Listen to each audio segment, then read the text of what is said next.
Welcome back to another episode of Behind the Huddle with yours truly, Boston Mendenhall. Today we have a very special guest and the very first non-athletic coach or director. Actually, just the very first director. Mr. Van Alstyne is the theater arts basically coordinator for anything that you could possibly imagine about our wonderful and beautiful theater that we have here in-house. He helps out with the play, the show choir, the musical, and basically anything that happens.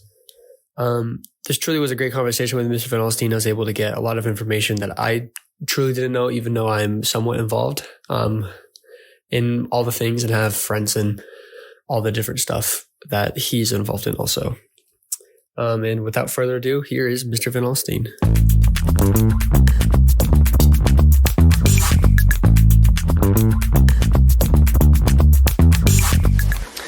Welcome to Behind the Huddle, where we explore the minds of directors and coaches here at Northwest. I'm your host, Boston Mendenhall, and today we have the privilege of talking to Mr. Van Alstyne. The creative mind behind the school's performing arts beauty. We will discuss how he got his job, the creation of scenes for plays or show choir, and the PAK Internship. Welcome to the show, Mr. Van Alstyne. Thank you very much for having me. Excited to be here. Yeah. So your official title is the Performing Arts Central Manager, is what the site said, here at Northwest. So you can kind of explain what this position is at the school and kind of what your job entails. Yep. So basically all things happening auditorium or kind of performance tech-wise end up falling in my line of work. So along with all the things we see at the high school here, whether it be the plays, the musicals, show choir, and band concerts, we also host lots of the elementary concerts will come here. We have lots of community rentals. So we've had dance recitals. Just a couple weeks ago here, we had the congressional debate for our district come here. So we have, tons of rentals that come and use the big, beautiful space that the district built for us. So any of those kind of fall under my job to keep those running smooth. Yeah. And originally, could you kind of just tell us your journey and how either you got into like theater or to get into the arts and how you kind of like progressed into getting this job and figuring out this is kind of what you wanted to do? Yep. So back when I was in high school, I was a theater kid. I acted in all of the plays, and I ended up getting drafted into doing some of the tech stuff just because I was tall relative to our tech director. Was a small, probably 5'1" woman. So she needed, I was 6'6", so she needed somebody to reach up high and paint some things for her. So she pulled me off the stage one day and said, "You needed to stay after and do this for me." And I kind of fell in love with the tech side of it from there. And I actually went to college to be a math and physics teacher and kind of thought I had left that theater world behind me. But I kept just doing plays in college and found a school when I graduated that was hiring a math, a physics, and a theater teacher. So they pretty much told me, take your pick of the lot, whatever you want to do. So I taught half-time math and half-time theater. And eventually that grew into full-time theater. And then this job opened. And when a school district like Waukee is hiring somebody and building this big, beautiful space, I kind of jumped at the opportunity and got it, and here I am. Mm-hmm. When you initially accepted the job here at Northwest, what kind of did you want to, I guess in some sense, build a community around the whole theater program? What did you kind of want to in some sense, your legacy be and what you wanted to build here? I think we've got a really good program in terms of my legacy and what we've built as we've opened of just hard work. The tech kids we have that work up in the booth with me just work their absolute tails off and have taught themselves to run all of the performance equipment we have up there. So whenever you come to a concert or a musical, everything between sound, lights, the live stream is all operated by students who have taken the time to learn how to do it.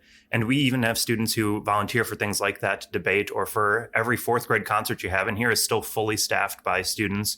I'm usually getting 5 or 10 emails from people wanting to work those concerts for everybody. Mm-hmm. So it's just a bunch of tech students who are so willing to work hard and learn that, it's really just become a culture of grind and do what we can, and we'll all have fun while we're doing it. Yeah. So as the first non-athletics person that I've interviewed, usually they have an in-season, a pre, during, and post-season kind of. But your position, sorry. It's all right. You kind of have everything going up multiple times. So for example, you'll have the play, but also working on a pre-production or what it'll look like for show choir, or also you'll just have a play, or not necessarily play, but a fourth grade concert or something like that. Yep. And you're kind of always doing all these different things all at different points. Sometimes you're in the meat of a season, in the middle of it, versus also still having to work on a pre-production. So and all of those probably have the different strategies and everything. So when you originally take on a new creative endeavor, how do you kind of approach that? Obviously, like you probably have to talk to certain people, but like what's like the beginnings of like, for example, like the play or something like that, like the play that's coming up. Like, Yep. how did you start that process to like creatively like come up with the plan? Yeah, yep. I like to just go through, and if it's a physical play or musical that I can actually read through, I'll read whatever I can. I usually try to avoid looking at what other people have done just because then it influences you creatively. Yeah. But a lot of it is, just read it, pick out what themes kind of stand out in the work to me. If it's something like the show choir set, it's just listening to that music and kind of seeing how I feel as I'm listening to it. Because a lot of the emotional swells that happen in music, we can then correlate to lights, or we have, if I'm just a rough concept of a show, I can start almost mentally blocking out like what would look cool in this moment. So yeah, it's really just figuring out what about the art speaks to you on a creative level and just jotting down some notes. A lot of the finer details will come from working with a director. So on my side, I really just get to kind of dream really big at first and then go into that meeting with a ton of ideas, and we'll focus them from there. So in some of those meetings, I know at least for show choir, which I am in, but they kind of have a lot of the time where all of them just the director, the choreographer, and like the show designer, which would be you. I don't know if you go to these meetings at all, but they kind of like sit down in a coffee shop or whatever, right? And they just like plan the whole thing out. Are you like part of that? And like when you are in those meetings or whatever, do you basically have like full creative control? Or obviously like the director would probably have like some final say, but for the most part, do you have like the ability to say, hey, this would be a great avenue to go down versus like a director just being like, this is what I want and everything like that? Yep. It very much depends from director to director and program to program what we're working with. Sometimes you'll go into that meeting and a director has a really strong vision and pretty much tells you what you want. And your job is then just to take their want and make it a reality. Other projects are a lot more open-ended and it's kind of a back and forth. So I'll use the show choir and then the fall play we're working on right now as the two examples. The fall play we came into and we had both really connected to the idea of the radium girls who work in this factory painting watches, them being cogs in the machine, and then the imagery just that watches are also just made of a bunch of cogs and gears. So we really connected to that phrase, and you're going to end up, when you see the play, there's going to be a lot of kind of gear and clock influences all over the set, just because that's what we connected with. And from there, then it was a lot of logistics, like we just wanted certain platforms in certain spots. So the structural build was kind of planned out before. And then there was still some creativity to it, but we built from there. Show choir was kind of much more open-ended. We would go in, and Mr. Dobbins talked a ton about just the visions he had. And they kept using words because we're doing a cooking show kind of inspired by The Bear, just a high-intensity 5-star kitchen. They kept using words that they wanted it to feel kind of really sterile and rigid and intense at first. Like the creativity and fun had kind of left this kitchen, and we're slowly going to build it back in throughout the show. So just words like that, then we're able to go through and inspire, like we're having a mostly black and white set. Everything is going to be super sharp angles and precise. So just by the directors, kind of what words they come into and what themes they connect to, you can kind of make more direct design choices from there.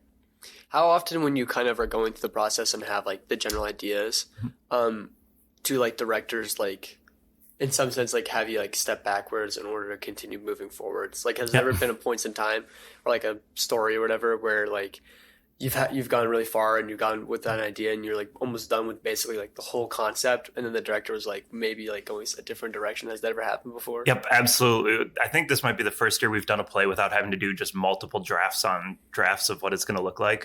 Last year we did Rosencrantz and Guildenstern Are Dead, and it's a very ethereal play in that it's not set in a particular time and place. It's supposed to be abstract, but because of that, we just had a beast of a time kind of locking down what we actually wanted to look like. Designed to actually look like in that case. So we went through probably 4 or 5 different drafts of that set. Like we would kind of have a design done, pick it apart, end up completely scrapping it, do another one. And that's just part of the process. Is if you go into a meeting with your heart set on a design, you're kind of not going in there with a collaborative spirit ready to work on stuff. You have to go in kind of being ready to throw the whole thing out.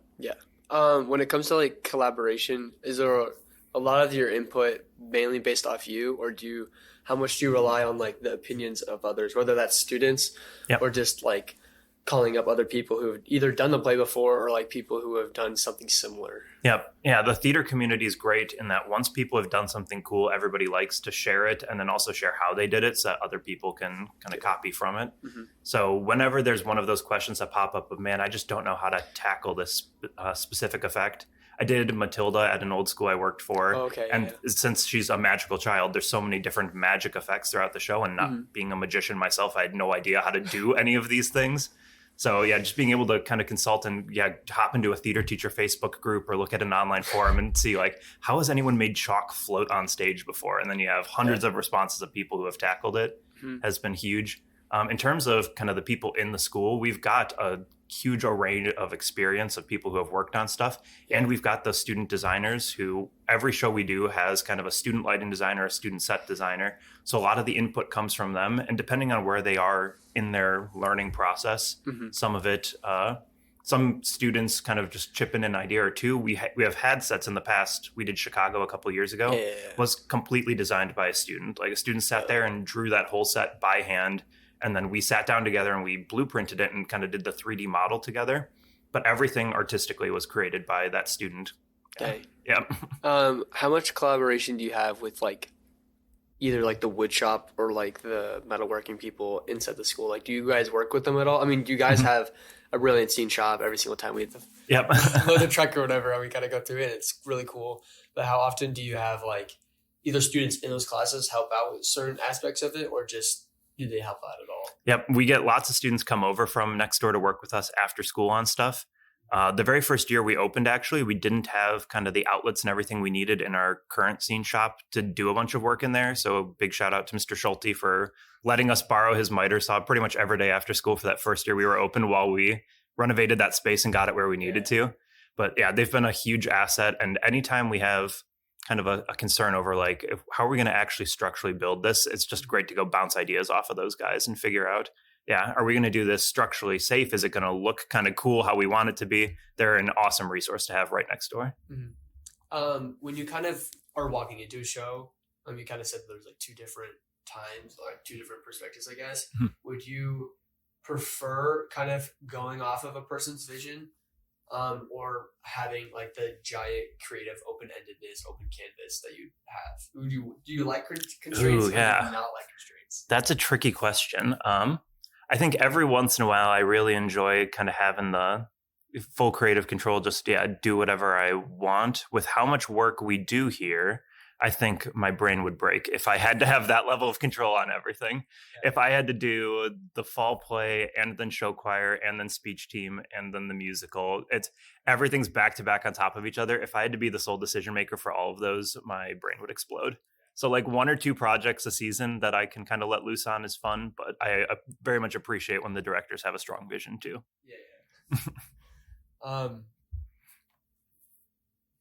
Do you, when it comes down to like a show design, when it comes down to like the lighting and everything like that, obviously that's a lot different than the physicalities of just like something physically being there. Yep. So how do you like, obviously you kind of talked about it more, can we dive more into it, like how you approach, because the lighting creates so much of an emotion and everything in a scene. So when you like break a scene down, like what do you look at to try to like make the best lighting look and best visuals? It kind of depends project to project too on what our goal with the lighting is. For things like show choir or like a musical, a lot of times emotion is tied up in song too, so you can be a little bit more literal with the lights. So in a really sad moment in a song, you can kind of give the sad blue lights, dim them down, and that works really well with the music. If you're doing a more realistic play, like we're doing Radium Girls right now, when we fade those lights blue and keep everything really sad, it's almost jarring because it kind of breaks the realism of the scene. Because if you're sitting in a room having a sad time, all of a sudden the lights don't get really sad on you. They stay pretty much normal, and it's up to the actor to emote there. So in a case like that, it becomes a lot more just about creating a setting with the lights. So our play set is kind of a big, bulky factory look, and we bring on tables and chairs, and we have projections that kind of change the location. But a lot of that time of day and setting stuff kind of comes from the lighting. So we'll have, if a scene is at sunset, we'll do lots of like oranges and pinks, and they're not necessarily changing with the mood of the scene, but we'll like slowly fade them between the orange to pink to blue, so you can like have the sun setting during the scene.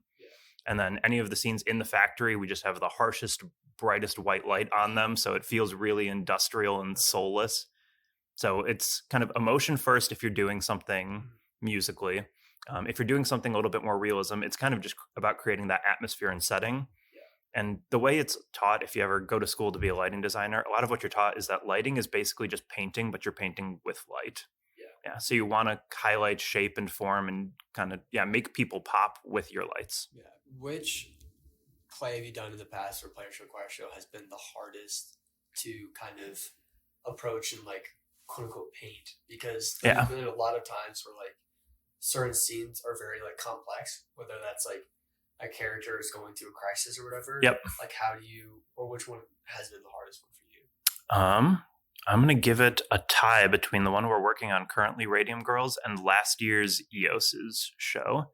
We're both very much kind of the realism type shows. I tend to have an easier time slapping colors and fun flashes everywhere. Like the inner creative person in me just wants to go wild with color. But when you're doing a show that's set in a 1970s classroom or that's set in a 1920s radium factory, it becomes a lot harder. You really have to focus in on, I'm not kind of having fun with flashes of color. It's like nitpicking exactly how shadows are hitting people's faces. And it becomes a much more tedious task.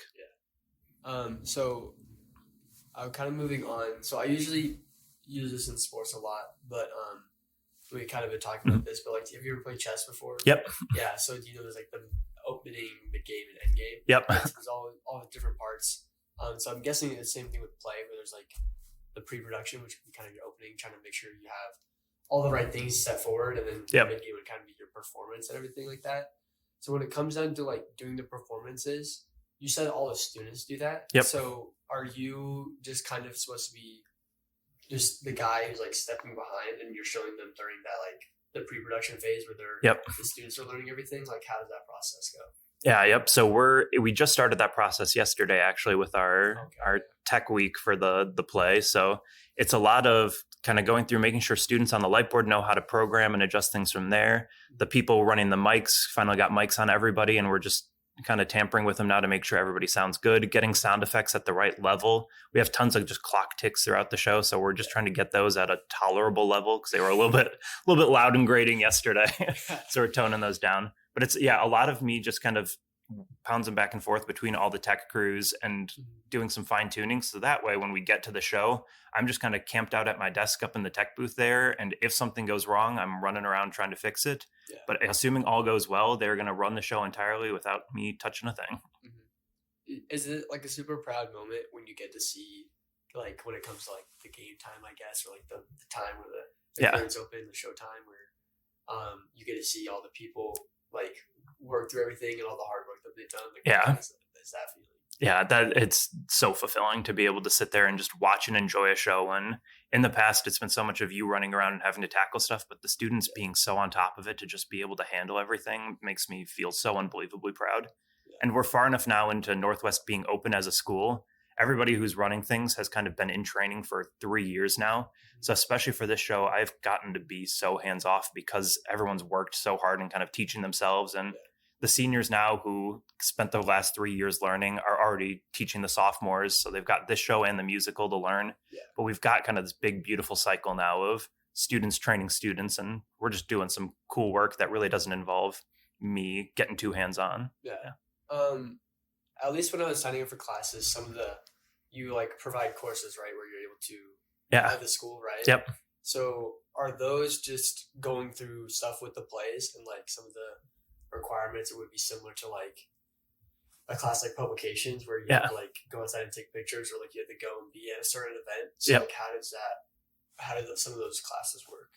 So the tech theater classes, I guess all the theater classes here are actually independent of the after school program. So you can be in a theater class and not do the show after, or you can be in the shows and not have to be enrolled in the classes. Okay. But if you are in some of those tech theater classes, there are moments where your work kind of overlaps. So we have a costume and makeup class going on right now. And one of their projects was we're teaching them to sew, and they learned to sew some aprons. Yeah. And those aprons are going to pop up in the show we're doing here. Yeah. So there's little crossovers there, but it's not the whole class isn't devoted to serving those after school programs. Yeah. So we have a lot of set and props classes second semester. Mm-hmm. So they'll probably be doing a good amount of building stuff down in the shop for the musical. Yeah. But once all that stuff's built, there's still a ton of other projects you're tackling. How do you kind of like progress, I guess? Yeah. If you're like a sophomore and you take the classes, they're like 2 and 3. Because I know there at least 1 and 2. Am I right? Yeah. Yep. Like after like 1 and 2, you just like take 2 again, or do you just have a free block and then like kind of how do students manage that? Yeah, that's an ongoing discussion currently. This is our first year where we split up. Tech theater used to just be a semester long class, and you would just do a little bit of everything. So you'd do some costumes, you'd do some building, you'd do some lighting. And we just found that there was kind of different people interested in certain things. Somebody who's really amped on costumes might not want to be sitting and working with a drill for a couple months in the shop immediately as part of the same class. So we've got it split up now. So I think depending on how those classes do this year and next year, some of that structuring to, Tech Theater 2 and Tech Theater 3 might come from that. But as of right now, there's not a good answer other than take those Tech Theater classes and let us know what you think. How much, I'm guessing most of the people, but how well do you say like taking the class translates to just like having the experience when you go and do the play? Because obviously like once a classroom setting and you can learn like all the things that you need to do, but until like you actually do it in a play or something like that, it'd be a bit different. I mean, obviously for some things it's like less technical, where it's like, oh, you're learning to sew and like you're sewing it for the play or like for a show choir or for the band or whatever. But like how much crossover, like obviously I'm guessing most people who do one do also the play and stuff. So like how much of a difference does it make to like take the class before you like go and be a part of the play? I think it definitely helps. It's a ton of skill building. I think it almost ends up being 2 separate skill sets depending on what plays we've picked out, because the class is always going to be kind of really solidifying basics. Like if you're building, you're going to learn how to build platforms, you're going to learn how to build walls. And then depending on what show we pick, if we pick something like Mean Girls, you're also then going to spend a month or 2 making these crazy paper mache lion sculptures. And that's not a theater skill you really need to have until you're doing Mean Girls. So you get kind of the good foundation in the classes, and then you get to work on some kind of really weird skill projects after school. So there's definitely a benefit to tackling both of those. When it comes to like set design for 2 different things for like of the play versus the musical, because I'm guessing that like, at least from what I'm understanding, like some of the plays mainly kind of like one location. And they kind of like generally stay around the same. Obviously you can change lighting so we get different effects. But with like a musical, there's a lot more moving parts along with like changing scenes. So how do you I'm guessing that the first one gives you good foundations, but like what's the difference between, or like levels of difficulty between a play versus a musical? That's a really good kind of philosophical question of how you design a show. A lot of the plays we do, even if they take place in multiple locations, I personally, when I design a set, like to build one big, beautiful set, and then we'll like add little pieces here and there to change what scene we're in. There is something to be said too, though, for building like direct scenery for all these different things. So when Mean Girls happens in a cafeteria, then a classroom, and then the school auditorium, and building each of those locations separately, my brain just likes to focus on building one giant set, and then we'll do little augments. But building in those smaller pieces is something I need to kind of push myself as an artist to do. So you might see some of that in the spring's musical, depending on what we are doing. What's the spring's musical this year again? I can't announce it yet, but it's probably coming out right around the time of this episode or within a week or 2. But within a week or 2? If it comes out at the same time, we'll be in the post or whatever. Perfect. So it's building hype. So one of the things that I've learned about the theater program, which I didn't know until like a few weeks ago when I was talking to Xavier. And a lot of sports have kind of managers, but what they don't have is like your PAK internship. Which is something that's very different, and I don't think anything else in the school has something like it or similar.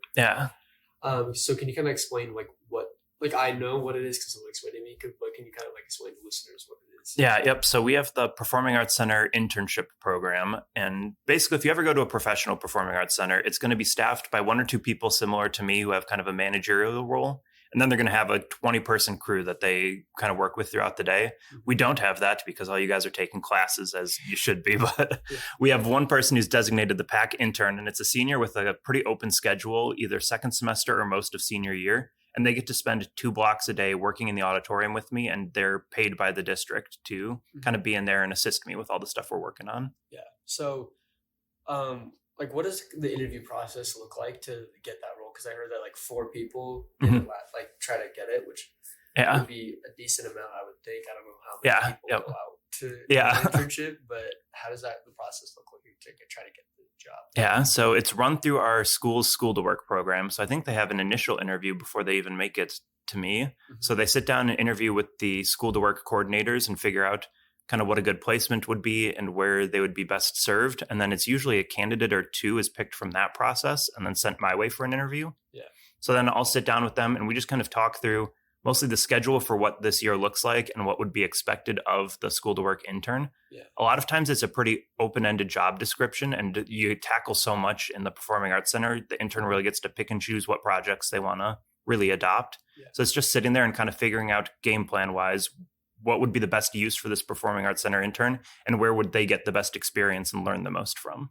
When it comes down to like the decision, do you make the decision on like who you decide the person, like one of the 2 candidates are going to be, or is it like the school makes that decision? It's usually me and the school to work coordinator will sit down and make that call. Yeah. So when you look for someone in that position, what are you kind of looking for? Like you're looking like a past track record of someone who's like goes above and beyond and tries to put in the work and takes initiative and stuff like that, or someone who's a bit more like creative and like has a lot of like big ideas and will like has huge, just huge aspirations and like, wants to really get stuff done. Like what do you kind of look for in that person? Yep. Past experience, specifically like theater or crew for one of the band or the choir shows. Yeah, past experience is definitely a big one. And then a lot of it too just comes down to flexibility and willingness to tackle things. Because even though it's 2 school hours a day, a lot of times that ends up getting flexed to maybe some after school work. Maybe there's a weekend event or 2. Whenever we host the big show choir and jazz band festivals on the weekends, that's usually prime time for a school to work intern to help out because we're running different centers all over the school and we need kind of all hands on deck. Yeah. So it's a lot of kind of flexibility and then background there.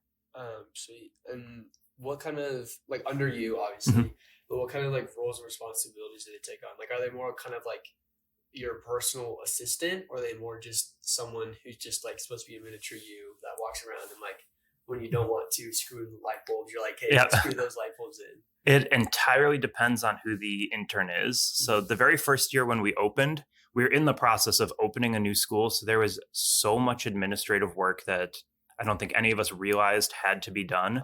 So our intern that year was a gal named Lainey, who was an absolute hero for that and helping get things organized. And most of the systems we have around the space, like organizationally, just to make sure stuff is where it's supposed to be and we keep track of our inventory, that was all kind of Lainey's doing. The year after that, we had Sam came in, and she was the one who fully designed a set on her own and was kind of a creative extraordinaire. So she ended up tackling a lot of the musical and set design stuff for that. And then last year's intern was Paige. And Paige was a really good kind of jack of all trades. She was president of the Thespians. She had done a little bit of tech, a little bit of acting, and she almost served as the best outreach we'd ever had in the role just because she was able to kind of spread that the PAK Internship existed. And she worked with pretty much every program we had here between show choir, jazz band. She was able to help pretty much everybody in the building, which was huge. And then how did it kind of start? Like, was it from originally that the school kind of put together when it was at Waukee, or did it start with the new school, with the new program? Yep. It started our very first year that we opened, and Waukee has a similar position there too. So they also have a school to work intern. But it was something, as we were expanding our program, I think the communications office and IT for the district also have a school to work intern. So they were looking around and seeing kind of where would be a better fit or where would be a good fit to put some people. And we realized that the performing arts centers, there's a lot of jobs that are specifically 2-person jobs, like setting up the big orchestra shells. Yeah, that's a spot that we needed 2 people on. So instead of having to bounce back and forth between schools, if we could give a student that experience, it would be huge.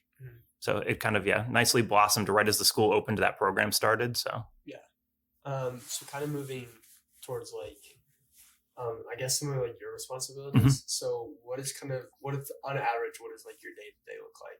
Because I know that like sometimes you need to like go to a different school building to help out with a certain thing, or something like that. So what does kind of your average day-to-day look like? So probably once every week or 2 weeks, I'll have a meeting where There's a performing arts center manager here at Waukee High School, and now we have one at Prairie View too in the TAC. It used to be that we shared that space and we'd be bouncing back and forth between the schools a lot. This year I've gotten to be at Northwest a lot more. But we have kind of a weekly or biweekly meeting where we sit down all together and just kind of plan out stuff, and we work on tech theater curriculum and some of the back end admin stuff. But then usually when I'm in the building, a lot of what I'm doing is just prepping for events or tearing down from previous events. Okay. Yeah. So in the past, 2 weeks, just as a picture of what the day-to-day has looked like, we were prepping for that debate. So it was getting all of our technology hooked up, our lights focused, kind of cleaning the stage, making sure everybody was ready for them. We did the debate, and then immediately the next day was tear down everything from the debate, set up the orchestra shells for choir and refocus everything. And then pretty much second choir's done, tear all that down, another refocus the lights, move stuff around, get ready for play. So it's just, the transition from event to event to event. With that kind of schedule and calendar, are you in charge of that calendar, being like the manager, or do you have someone who like schedules all the events, and then like you probably coordinate with them to make sure they're like, hey, I need like another person to be here so I can get this done, or I need like another day in between, so like you can't have that be possible. Yep. The lovely folks at our community education office take care of all of the scheduling, and they're very communicative if they think something's not going to work, or if they realize like, wait, he's booked for 30 days straight, we should probably find some time to give him a break. The community education handles all of the scheduling and kind of the back end stuff, and same with like rentals. If we have rentals, they take care of the contracts and the payment and everything. And that lets me then just focus on what they need in the space and communicating that kind of thing without worrying about all the admin. So once like a play is over, or like something like a musical is over, like what happens with all of the, I guess, stuff that you does a lot of it get like repurposed and everything like that, is what my guess would be, to like we that are still good and stuff. We try our best to strip everything down for parts. A goal has been, we kind of build something that will be usable in future shows every time we do one. So we built a bunch of platforming for Chicago that we are still using today. We built some giant back walls you'll see in Radium Girls, and we're hoping those last us the next 10 years. We can keep busting those out whenever we need. Some of the smaller things, we'll usually just scrap it and save as much of the lumber as we can, and any of the extra materials will end up getting tossed. But the goal is to kind of repurpose and reuse as much as we can. When it comes to just like your whole job in general, what has been what's your favorite part of your job, and then also do you have like a story that is like super funny or something that's happened from your experience so far? So my favorite part of my job is definitely just working with the students on everything. In every place I've been and volunteered, I haven't found a group of students quite so willing to dive in and just tackle everything and learn everything so professionally as I have in Waukee. Is everybody here, whether they be an actor or a crew member, is willing to take everything so seriously and put on these incredible performances that I didn't think were possible at the high school level. So getting to be involved in all of those programs is my favorite. And is there like a story or something that like a specific moment in time where something super funny happened, or just like something like went really bad, like a mic went out and like you had to like, I don't know, go run all the way down and get a mic ready or something like that? So the very first year we opened, our first musical was SpongeBob, and on opening night there was a massive storm. So first the tornado sirens went off, so we had to escort everyone from the auditorium down into the wrestling room for the first like 15 minutes of the show. We were it was just funny watching Squidward walking around with his back legs, just like talking to the audience, because we were all stuck in the wrestling room. And then from there, we get back onto the stage. And because we were a brand new school, we realized we had flooded a little bit. There had been some water raining from the ceiling down onto us while we were performing SpongeBob. So it seemed very fitting. But at the time, I was horrified of, do we need to stop for electrical hazards or anything? And everything worked out in the end. We survived. Nobody died. Nobody was at risk at all. But it was, just poetic to have water from the sky raining on the stage during SpongeBob the musical. Well, thank you so much for coming on the show and sharing the perspective. I don't think a lot of people probably see you walking around but don't really know who you are, what your job is. I mean, I don't think anyone in the whole theater department, show choir, or band probably couldn't do anything without you. Like, we would have no idea what's going on and be like, we need lights. We don't know what to do. So, thank you so much for coming on the show. No problem. Thank you guys for having me on, and thanks to all, choir, band, theater for letting me work with you guys. And then the next show is the fall play. And when is that happening? It is November 1st, 2nd, 3rd, I believe. Maybe 2, 3, 4. Yeah, whatever that week, whatever next weekend is. Come out first weekend in November. Come see Radium Girls. The Friday, Saturday night shows are at 7 p.m. The Sunday show is at 2 p.m. Yeah, and we'll put tickets and everything in the description, so all you guys will be able to get all that. So cool. Thanks so much for coming on. Perfect. Thank you very much. Great. Thanks again to Mr. Van Alstyne for coming on the show. You can find all information about the fall play, Radium Girls, on their website, and tickets will be linked below. The opening performance is Friday, November 1st, starting at 7, with the closing performance Sunday, November 3rd at 2.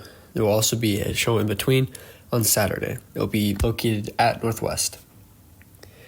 And this is Boston Mendenhall from Behind the Huddle, and see you in the next one.